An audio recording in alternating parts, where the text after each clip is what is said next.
करवा चौथ की कथा से एक सीख हमेशा मिली है, और वो सीख आप भी अपनी जिंदगी में जरूर उतारना। करवा चौथ की कथा में आता है, भाई बहन को भोजन कराने के लिए बुलाते हैं। पढ़ी ना कथा? उस दिन भाभीियों का भी करवा चौथ का व्रत है, सेठानी का भी करवा चौथ का व्रत है, और बेटी का भी करवा चौथ का व्रत है। पर भाई जब भोजन करने बैठे तो बहन को आवाज लगाई, आजा जीजी भोजन कर ले। दीदी आओ भोजन करो। दीदी ने कहा नहीं, आज मेरा व्रत है, जब तक चांद नहीं देखूंगी तब तक मैं व्रत नहीं छोड़ सकती।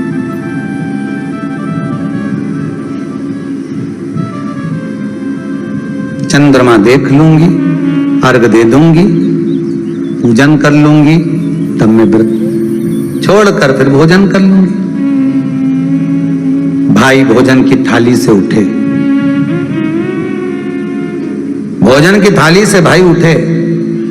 सबने विचार कर लिया, एक काम करो, जीजी भोजन नहीं कर रही है, दूर जाकर वहां आग लगाओ, टेकरी के ऊपर आग लगाना, एक चलनी इतनी बड़ी ले जाओ, उस चलनी को दिखाना आग में।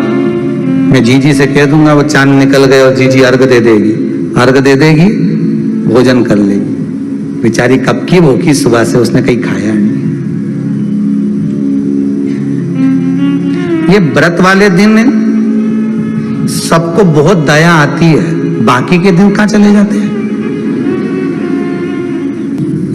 अब दया आ रही है भाइयों को। करवा चौथ की कथा बहुत ज्ञान की कथा है। कभी माताएं तो आप तक तो पढ़ती होगी, तो चलनी में मुंडा देखने से पहले तो पढ़ी जाए, उसके बाद मुंडा देखा जाए, उसके बाद मुंह देखे चलनी में, ने तिलक करे, ने फिर आरती उतारे। ये तो सब बात का छत के ऊपर का ये सारा प्रोसेस बात का, पर नीचे तो जब तुम पूजन करो तो उस समय भी किताब पढ़ने पड़े, और उसमें लिखा ने भाई उनके दया आ गई, दया आई तो बहन के खाना खिलाने के लिए ने चलनी में वो आग जलाकर दिखा दी।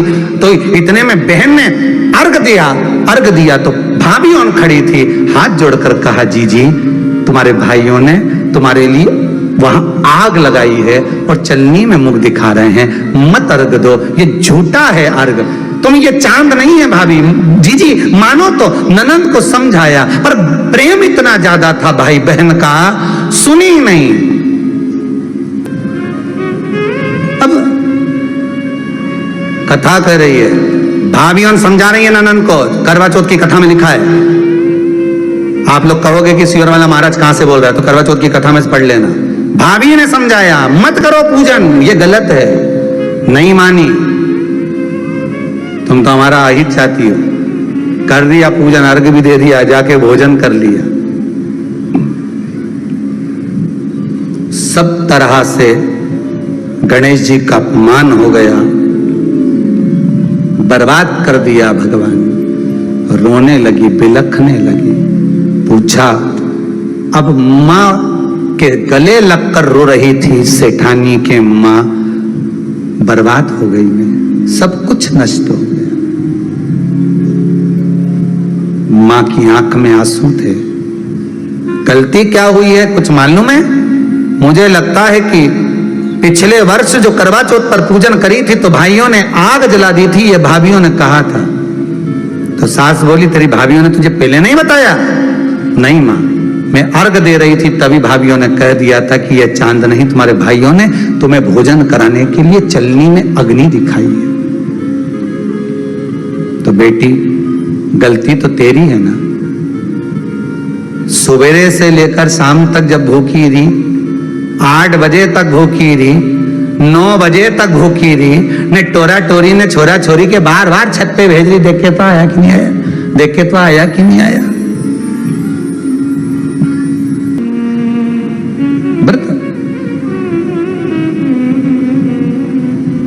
तूने अपमान कर दिया गणेश जी का। ऐसा पिछली बार गलती हो गई मुझसे, वो गलती कैसे स्वीकारूं मैं, कैसे सुधारूं मैं, कैसे गलती को संवारूं मैं। गलती को सुधारने के लिए मट्टी के करवे के साथ में शक्कर का करवा रखा जाता है। ध्यान दीजिएगा, शक्कर का करवा जानते हो, वो मीठा जो करवा होता है, मीठा जो करवा होता है वो कब प्रयोग में करा जाता है? या तो पहली बार करवा चौथ का व्रत उठाते हैं उस समय पर, या फिर उद्यापन के समय पर, या फिर कोई गलती हमसे हो गई तो मिठाई का जो शक्कर का, शुगर का जो करवा होता है उसको भरा जाता है कि मेरे से पिछले वर्ष जो गलती हो गई, क्या गलती हो गई भगवान, बस उस गलती को संवारने के लिए उसको भर दिया जाता है। मिलता है बाजार में, आपने देखा कि नहीं देखा वो पता नहीं, पर मार्केट में आता है। शक्कर का करवा, शुगर का करवा भरा जाता है। गलती भाइयों ने निकल दी। कभी कभी हमारी सहानुभूति, कभी कभी हम दूसरे को समझाने के चक्कर में अपना तत्व दिखाने के लिए गलती कर जाते हैं, अपना तत्व दिखाने के लिए। 16 सोमवार का उद्यापन कब होता है? प्रदोष काल में, शाम के समय।